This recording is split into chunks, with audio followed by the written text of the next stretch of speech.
বাধা আসছে কিনা? তাহলে এই কথাটা কি যার কারণে এরকমের বাধা আসে? লা ইলাহা ইল্লাল্লাহ, এর চাইতে বিপ্লবাত্মক, এর চাইতে রিভলিউশন সৃষ্টিকারী কথা আল্লাহর আকাশের নিচে জমিনের উপরে আর একটাও হতে পারে না। লা ইলাহা ইল্লাল্লাহ।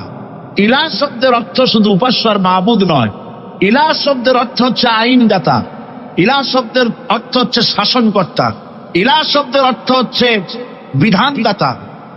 তো লা ইলাহা যখন একটি লোক ঘোষণা করে, তার অর্থ দাঁড়ায় কোনো আইনদাতা নাই, বিধানদাতা নাই, শাসনকর্তা নাই, কারো আইন মানি না, বিধান মানি না, শাসন মানি না, আল্লাহ ছাড়া। কে ছাড়া?